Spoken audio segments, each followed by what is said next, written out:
जहां एक तरफ ट्राई ने एक नया नियम पारित किया है जिस नियम की जरूरत बहुत ज्यादा थी, तो वहीं दूसरी तरफ भारत ने बॉर्डर को लेकर 37 प्रोजेक्ट उतार दिए हैं। इन सब के बीच में चाइना ने कहा है कि संदेह की तरह मत बढ़ो, बल्कि अब दोस्ती की तरफ हाथ बढ़ाओ। जानेंगे इसके क्या मायने हैं। जियोपॉलिटिक्स में बहुत कुछ चल रहा है, हमेशा की तरह जानने को मिलेगा बहुत कुछ। आइए जानते हैं इन खबरों को विस्तार से। ट्राई ने भारत के दूर संचार प्रदाताओं को उन लोगों के लिए कॉलिंग और मैसेज के लिए किफायती रिचार्ज प्लान उपलब्ध कराने का आदेश दिया है जो दोहरे सिम का उपयोग करते हैं और बस अपने दूसरे सिम को चालू रखना चाहते हैं। आमतौर पर दोहरे सिम उपयोगकर्ता एक सिम का उपयोग नियमित कॉलिंग और डेटा के लिए करते हैं, जबकि दूसरा आपात स्थिति के लिए बैकअप के रूप में काम आता है। हालांकि हाल ही में टैरिफ बढ़ोतरी ने उपयोगकर्ताओं को मुश्किल में डाल दिया है, क्योंकि उपयोगकर्ता डिस्कनेक्शन को रोकने के लिए इसे चालू रखने के लिए उच्च दर पर रिचार्ज प्लान खरीदते हैं। हालांकि मौजूदा प्लान विशेष रूप से एक लाभ प्रदान नहीं करता है, ये अन्य लाभों के साथ साथ आता है जो कम इस्तेमाल किए गए सिम में अप्रयुक्त होता है। उपयोगकर्ताओं से बहुत सी शिकायतें प्राप्त करने के बाद ट्राई के नियमों ने इन दूसरे सिम को चालू रखने की प्रक्रिया को सरल बना दिया है, जिससे उपयोगकर्ता केवल 20 रुपए का भुगतान करके अपने सिम को चालू रख सकते हैं। ट्राई उपभोक्ता पुस्तिका के अनुसार यदि कोई सिम कार्ड 90 दिनों से अधिक समय तक उपयोग नहीं किया गया है तो उसे निष्क्रिय माना जाता है। लगभग 3 महीने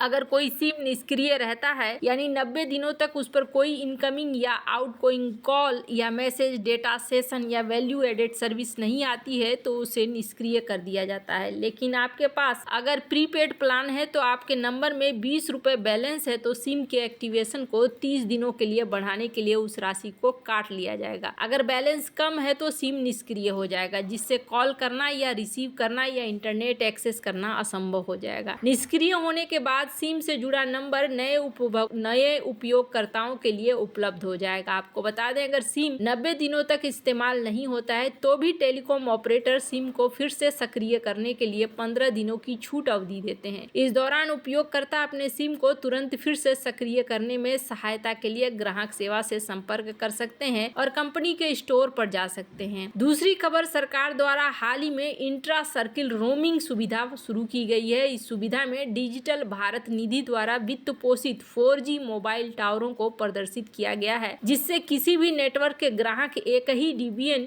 समर्थित टावर के माध्यम से 4G सेवाओं का लाभ उठा सकेंगे। इसके साथ ही जियो, BSNL और एयरटेल के उपयोगकर्ता अब किसी भी उपलब्ध नेटवर्क का उपयोग करके कॉल कर सकते हैं, भले ही उसके स्वयं के सिम का सिग्नल खो गया। अब जहां एक तरफ ये सब कुछ देखने को मिल रहा है जो बहुत ज्यादा जरूरी था, तो वहीं चाइना के साथ भी कुछ चीजें देखने को मिल रही है। भारत और चीन के बीच तनावपूर्ण संबंधों को सुलझाने की कोशिशें शुरू हुई है। भारत के विदेश सचिव विक्रम मिस्री इन दिनों अपने 2 दिनों की यात्रा पर चीन में है। विक्रम मिस्री ने चीन के विदेश मंत्री वांग यी से मुलाकात की, जिसे लेकर चीन के विदेश मंत्रालय की तरफ से बयान जारी हुआ, जिसमें यह बताया गया कि चीन और भारत के बीच किन मुद्दों पर और क्या बातचीत हुई। सोमवार को विदेश सचिव विक्रम मिस्री ने चीन की राजधानी बीजिंग में चीनी विदेश मंत्री वांग यी के साथ बैठक की। वांग यी ने कहा कि भारत और चीन ने सभी स्तरों पर सकारात्मक बातचीत की है और द्विपक्षीय संबंधों को बेहतर बनाने की तैयारी को तेज कर दिया है। भारत और चीन को आपसी संदेह और अलगाव के बजाय आपसी समझ समर्थन के लिए जरूरी कदम उठाने पर जोर देना चाहिए, ये भी कहा गया है। यहाँ पर एक चीज तो जरूर है, चाइना इस चीज को समझता है कि यहाँ भारत के अंदर और भारतीयों के अंदर संदेह भी है। कल हमने आपको बताया था कि किस तरीके से रामायण की प्रस्तुति करके चाइना सांस्कृतिक तौर पर भी जोड़ना चाह रहा है अपने आप को भारत के साथ। विक्रम मिस्री और वांग यी की जो ये मुलाकात हो रही है, ये मुलाकात पूर्व निर्धारित कार्यक्रम के अनुसार ही हो रही है। इसका क्या मतलब है? वांग यी ने कहा कि पिछले साल 2024 में रूस के कजान में राष्ट्रपति शी जिनपिंग और प्रधानमंत्री मोदी के बीच आखिरी बैठक हुई थी, जिसके बाद से दोनों देशों ने इस बैठक में हुई सहमति को ईमानदारी से लागू किया है। चीन और भारत को मौकों का फायदा उठाना चाहिए, एक दूसरे से आधे रास्ते पर मिलना चाहिए। अगर चीन और भारत के संबंध मजबूत होंगे तो दोनों देशों का विकास होगा। इन संबंधों से एशिया महाद्वीप और दुनिया में शांति स्थिरता का विकास आएगा। वहीं भारत के विदेश सचिव विक्रम मिस्री ने कहा कि भारत और चीन ने कजान में पीएम मोदी और चीनी राष्ट्रपति शी के सहमति के मुताबिक कई बैठकें की है। उन्होंने चीन के साथ राजनयिक संबंधों की स्थापना की 75वीं सालगिरह मनाने की भारत की इच्छा जताई और एससीओ के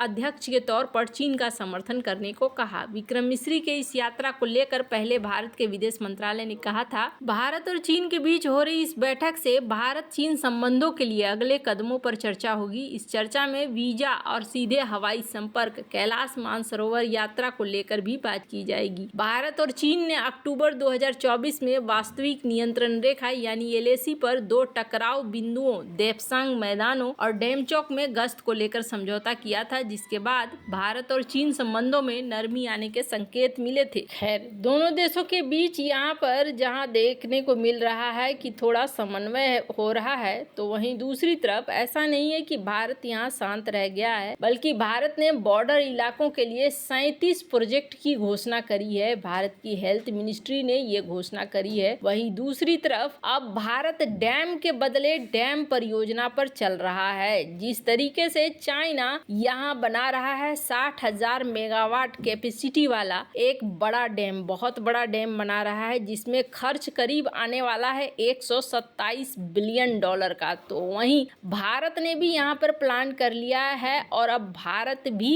इसके जवाब में एक डैम ही बनाएगा, चूंकि और ऑप्शन भारत के पास नहीं है। और ये जो डैम की कीमत होगी, लागत होगी, करीब 17 बिलियन डॉलर की होगी। हालांकि जो वाटर स्टोरेज कैपेसिटी होगी वो भारत के डैम की ज्यादा होगी। माना जा रहा है कि यहाँ 5.5 BCM चाइना के डैम में है, तो यहीं भारत के डैम में 9.2 BCM है। ये तो होना ही था। मैंने पहले भी कहा है कि जो अगली लड़ाई होगी वो अगली लड़ाई पानी के लिए होगी। और यहाँ पर आपको बता दूं, चाइना कोई भी ट्रीटी साइन करने को तैयार नहीं है, यानी इंटरनेशनल वाटर ट्रीटी इसमें साइन नहीं होगी। चाइना का जो मेगा डैम है, ये मेगा डैम दोनों ही देशों बांग्लादेश और भारत के लिए एक खतरनाक डैम है। वैसे तो चाइना के डैम को लेकर अरुणाचल प्रदेश के सीएम कहते हैं कि ये जो डैम है ये एक वाटर बॉम्ब है, जिसका इस्तेमाल किया जा सकता है वाटर बॉम्ब की तरह, ताकि जब कभी भी इस्तेमाल करना हो इसे भारत के खिलाफ इस्तेमाल किया जा सकता है। हालांकि कहा जा रहा है कि भारत जिस प्रोजेक्ट को शुरू करना चाह रहा है उस प्रोजेक्ट में भी समस्याएं देखने को मिल रही है, और उस प्रोजेक्ट में ये देखने को मिल रहा है कि आसपास के क्षेत्रों में इसके खिलाफ विवाद भी हो रहा है। कहा जा रहा है कि इस प्रोजेक्ट को बंद कर दिया जाए, एनवायरमेंट के लिए ठीक नहीं है। लेकिन यहाँ पर इन्होंने इस बात को समझाने की कोशिश करी है कि अगर हम इसे नहीं बनाएंगे तो कल की डेट में हमारे लिए वैसे भी समस्या आकर रखी हुई है और ये समस्या हमारे लिए ज्यादा खतरनाक होगी। खैर, आपको क्या लगता है, क्या भारत को डैम के बदले में डैम बनाना चाहिए? और ये जो कह रहे हैं कि हम पर विश्वास करो और संदेहात्मक तरीके से काम नहीं करना चाहिए, क्या ये सही है? क्या चाइना विश्वास के लायक है? ये एक बहुत बड़ा प्रश्न निकल कर आया है। आपको क्या लगता है? इन सब मामले में आपकी क्या राय है? कमेंट कर जरूर बताएं। जल्द मिलते हैं अगले वीडियो में नई खबर के साथ।